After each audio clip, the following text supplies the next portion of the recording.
Aunque hoy en día la herramienta eléctrica ocupa un gran espacio en el taller del bricolador, para muchos de los trabajos que realizamos necesitamos recurrir a la herramienta manual para cortar madera. Por eso, en Bricocrack Televisión hemos creído imprescindible hacerles un espacio para mostrarte cuáles son sus utilidades y lo sencillas que son de aplicar. Mira, fíjate bien, vamos a realizar un corte de un tablero, que va a ser este, a lo largo. Para ello necesitamos un serrucho que sea un serrucho universal. Los serruchos vas a encontrarlos de distintos tamaños de hoja y de distinta cantidad de dientes por pulgada. Estos dientes por pulgada los vas a elegir en función del tablero o de las maderas que vayas a cortar. El serrucho es una hoja metálica con los dientes a la parte inferior y con una inclinación. Esta inclinación lo que va a hacer es facilitarnos el corte a la hora de manejarlo. Si observas bien, en su hoja los dientes están colocados en una posición. Esta posición es una alteración entre los dientes. Uno va tumbado a la derecha y otro va tumbado a la izquierda. Se llama el triscado de los dientes. Este triscado siempre hay que conservarlo en buen estado.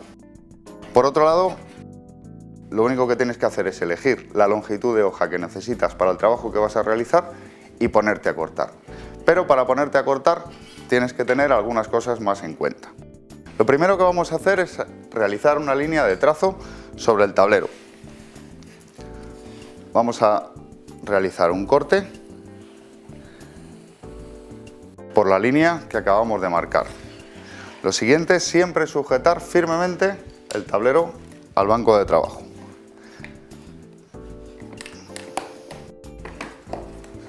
Lo vamos a coger en esta ocasión con dos gatos, ya que se trata de una pieza de pequeño tamaño. Y ahora ya podemos empezar a cortar. Para ello, lo que tenemos que hacer es, para darle la estabilidad necesaria para que la hoja vaya totalmente escuadrada en perpendicular con el tablero, es utilizar siempre este dedo sobre la empuñadura. Vamos a coger el serrucho por la empuñadura y este dedo lo vamos a mantener estirado. Con este dedo estirado vamos a garantizar que el serrucho no se nos incline a un lado o hacia otro. Lo siguiente a tener en cuenta es por dónde introducimos la hoja del serrucho, si por este lado de la línea de lápiz que hemos trazado o por el interior. Esto va a depender de la medida que le hayas dado a la pieza que vas a cortar. Si esta es tu pieza con medida exacta, el serrucho tendrá que ir del lápiz hacia afuera. Bueno, teniendo esto claro, con este dedo, el pulgar de la otra mano, nos vamos a ayudar a darle un buen arranque. Tener un buen inicio a la hora de hacer un corte con un serrucho es garantía de éxito para el resto del trabajo que vamos a desempeñar. Fíjate bien, el dedo pulgar siempre puesto así para garantizar la escuadra del serrucho.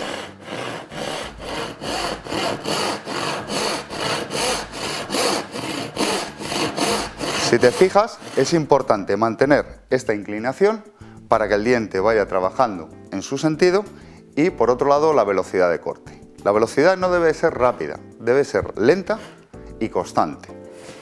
Solamente vamos a hacer fuerza al avanzar, puesto que la inclinación que tiene el diente en la hoja nos indica que solamente va a cortar cuando vamos hacia adelante. Al ir hacia detrás, lo único que vamos a hacer es que el serrucho suelte todas las virutas que han quedado entre los dientes de su hoja.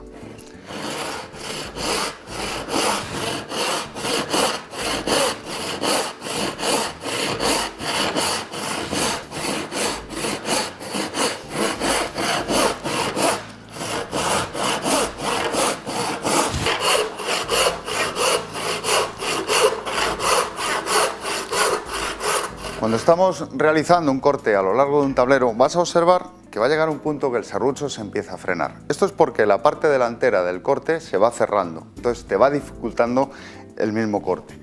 Para ello lo que te propongo es que con una misma cuña de madera la introduzcas en la parte delantera del corte que has empezado a dar, con el objeto de abrir un poco, separar las dos piezas y liberar un poquito más el serrucho para que vaya más suave. Y por otro lado, cuando vamos llegando al final del corte, lo que vamos a hacer es bajar un poquito la velocidad del corte para evitar que la pieza que estamos cortando tronce y se rompa antes de que el serrucho haya terminado de cortarla.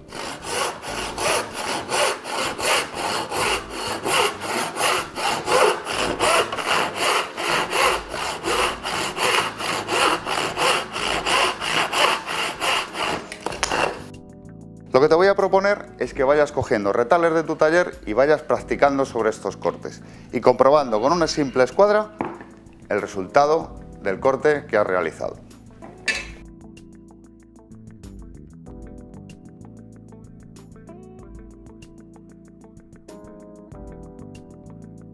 En esta ocasión vamos a realizar unos cortes sobre una moldura. Fijaos, vamos a suponer que vamos a forrar esta esquina de la mesa con esta moldura. Para realizar cortes en moldura, evidentemente el diente del serrucho universal es demasiado vasto. Nos va a dar un corte muy agresivo sobre esta moldura. Para ello vamos a utilizar el serrucho de costilla. El serrucho de costilla está pensado y diseñado para realizar cortes finos, para un trabajo bien acabado. Como ves, sus dientes tan finos nos van a dar la seguridad en el corte que hagamos y lo va a dejar perfectamente limpio. Por otro lado, el serrucho de costilla presenta una hoja extremadamente fina, que fijaos si es fina, que le han incorporado una costilla en la parte superior para darle estabilidad a su hoja. Con este tipo de serruchos siempre es bueno acompañarse de una caja de ingletes. Este tipo de cajas son una U, pueden ser de plástico, de madera, de aluminio, de distintos materiales. Es una U que nos va a permitir cortar con mucha precisión aquellos ángulos que necesitamos sacar para poder forrar con nuestra moldura. La caja de ingletes la incorporamos al banco de trabajo y la vamos a sujetar bien por estos taladros que presenta con unos tornillos al banco, o si es para un corte puntual podemos sujetarla siempre con unos gatos.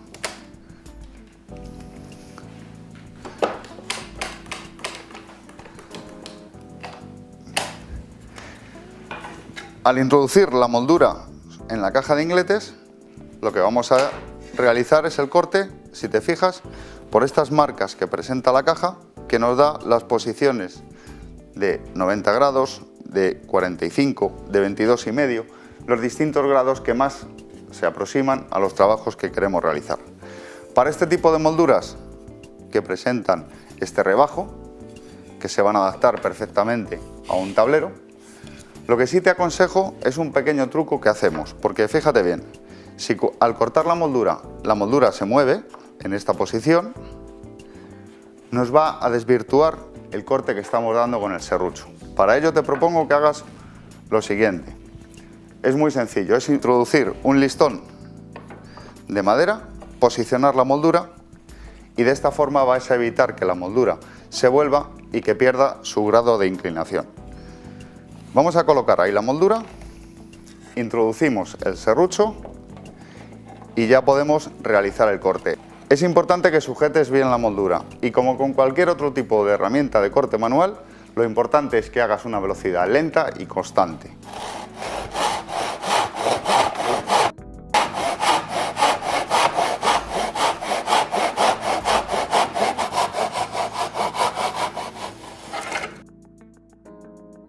De esta forma acabamos de realizar un ángulo a 45 grados, pero fíjate con qué limpieza y con qué exactitud.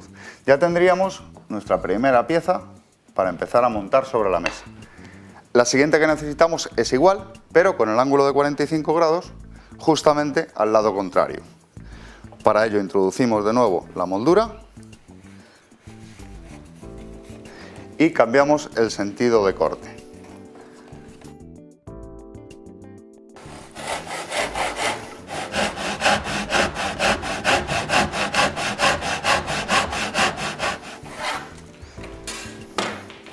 Listo, ya tenemos el corte realizado, como ves igual de limpio que el anterior, y vamos a presentarlas sobre el tablero y a comprobar que el ángulo que nos ha quedado está perfectamente escuadrado.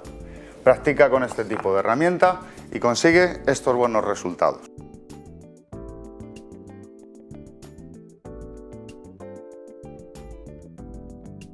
Te voy a mostrar ahora una herramienta muy poco habitual en el taller de los bricoladores, pero que vas a ver qué práctica te va a resultar tenerla. Mira, es el serrucho japonés. Como ves, tiene una hoja extremadamente fina, flexiona perfectamente y nos permite llegar a lugares de difícil acceso. Al tener unos dientes tan finos y además a los dos lados de la hoja, nos permite realizar cortes en ensambles de poco espesor. Por ejemplo, lo utilizamos mucho en carpintería cuando queremos desmontar alguna pieza encolada. Esta pieza está sujeta por medio de dos espigas que podemos ir cortando gracias a nuestro serrucho japonés. Al tener la hoja tan fina, no nos va a retirar prácticamente nada de material de uno de los lados del corte.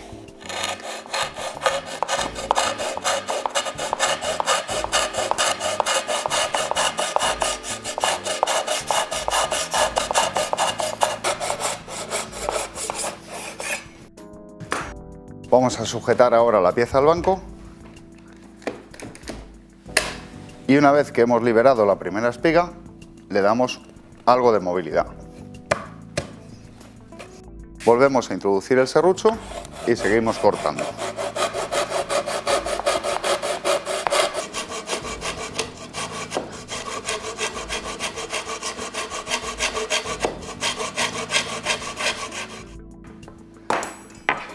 Como ves, de esta forma tan sencilla hemos eliminado las tres espigas con las que estaba fijado el tablero y al otro lado, después de limpiar, observamos que no hemos dañado el material base que formaba la escuadra. Pues ya lo ves, otra de las herramientas muy útiles que te estoy descubriendo.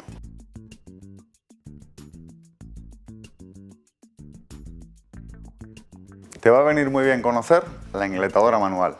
Esta herramienta es muy similar a la caja de ingletes junto con su serrucho de costilla. Fíjate bien, tiene un plato en el que te permite cortar a los distintos ángulos que vas a necesitar para el trabajo que vas a emprender, pero a diferencia de la caja de ingletes, te permite mayor número de ángulos posibles a cortar. Por medio de este botón vamos a pulsar para liberar el freno que tiene con un enclavamiento en cada grado y vamos a ir girando hasta posicionar la herramienta con ese enclavamiento en el ángulo que queremos. Eso es en cuanto a la base, es de una ingletadora tanto eléctrica como manual. En la parte superior, por la parte de abajo, lo que incorpora es una hoja con un diente similar al del serrucho de costilla. Y por la parte superior, lo que incorpora es una estructura igual que una sierra de arco. Esta estructura le va a dar mucha mayor estabilidad al corte, con lo cual los cortes nos van a quedar siempre más limpios y precisos. ¿Para qué nos sirve tanta numeración en el plato de una ingletadora? Porque no siempre los ingletes son a 45 grados. Cuando tenemos que forrar una tabla como esta, podemos observar que el ángulo no es de 90 grados. Lo que necesitamos aquí es comprobar con una falsa escuadra cuál es el ángulo para el corte. De esta forma hemos fijado la escuadra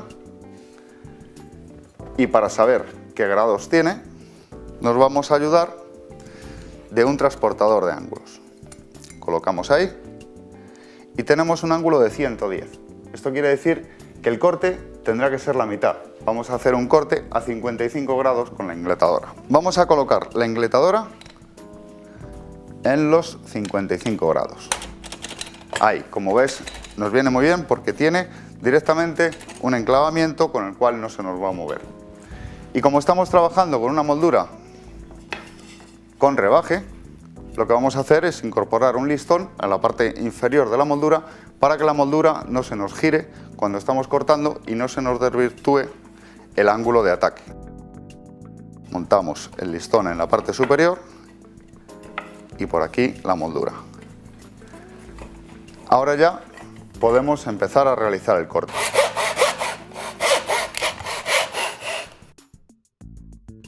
Bien, una de las piezas tenemos cortada, vamos a presentarla sobre el tablero y vamos a realizar la otra moldura, que tiene que ser igual pero con el corte al otro lado. Movemos el plato de la ingletadora, lo liberamos del listón y nos colocamos en los 55 grados. Vamos a retirar la parte del listón que no nos interesa. Introducimos ahora la moldura y podemos empezar a cortar.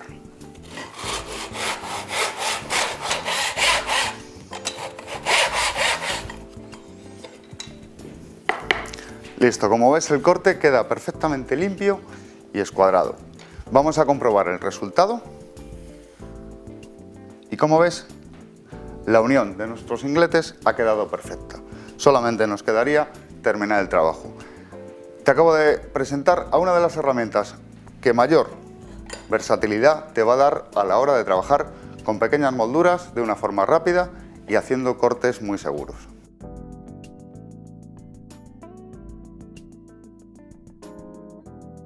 El formón es una de las herramientas más antiguas en esto de las prácticas de corte. Vamos a ver cómo realizar un cajeado, puesto que esta herramienta está pensada para hacer rebajes en madera, cajeados, mortajas, ensambles. Vamos a coger una pieza de madera y la vamos a fijar, como siempre, al banco. Sobre esta pieza vamos a dibujar el contorno de un cajeado .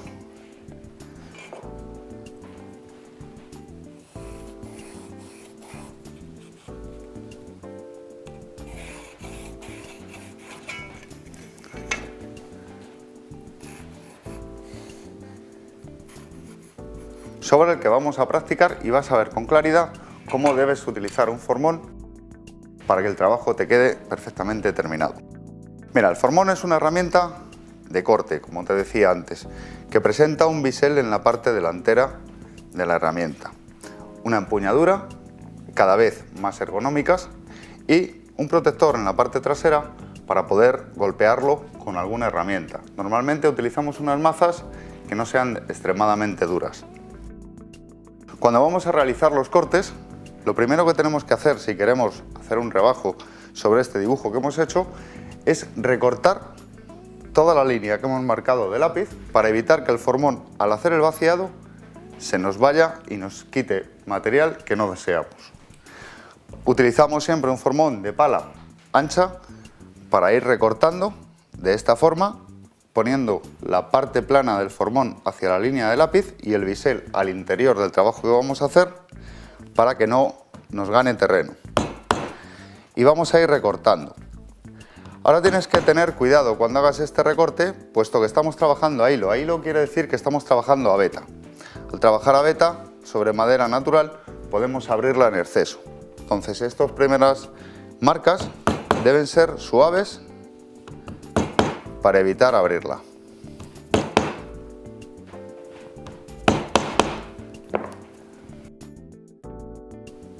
El formón es una herramienta que, igual que todas, debe de permanecer siempre bien afilada, que no los emplees para otra práctica que no sea trabajar con la madera y que los conserves siempre en perfecto estado. Siempre procura tener la punta cubierta para evitar cortes no deseados o que el propio formón se dañe en su punta. Ahora, como ves, he cambiado de pala para coger una pala que se aproxima más al espesor de la madera que vamos a realizar.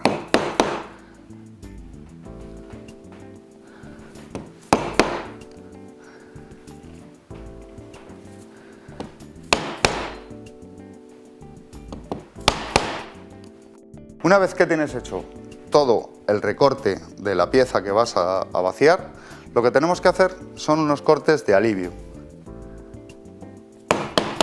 de esta forma, más o menos separados como 1 centímetro.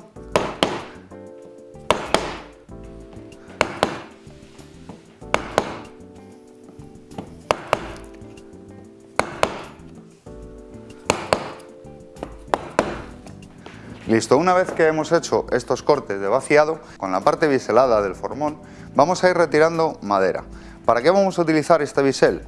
Fíjate bien, al ir retirando la madera, nosotros iremos regulando la profundidad que estamos rebajando de material por medio del bisel. Cuanto más levantemos el formón, más profundidad vamos a dar, y cuanto más igualemos el formón con la tabla, menos profundidad estaremos sacando. Vamos a ir retirando astillas, colocando el formón en una posición media para poder ir retirando este material e ir jugando con el formón. Ahora ya vamos a entrar de este lado. El formón también se puede empujar, no siempre hay que golpearlo. Cuando no queremos rebajar en exceso, podemos ir empujando y cuando notemos dureza en el material le insistiremos con el puño.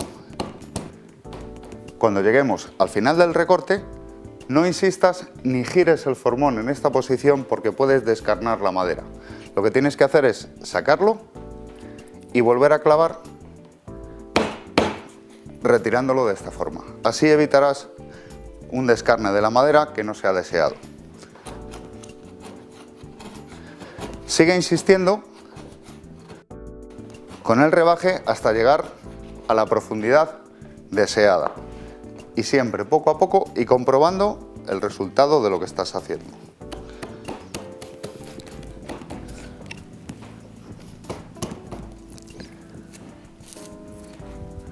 Bueno, pues de esta forma tan sencilla se realizan los trabajos con el formón.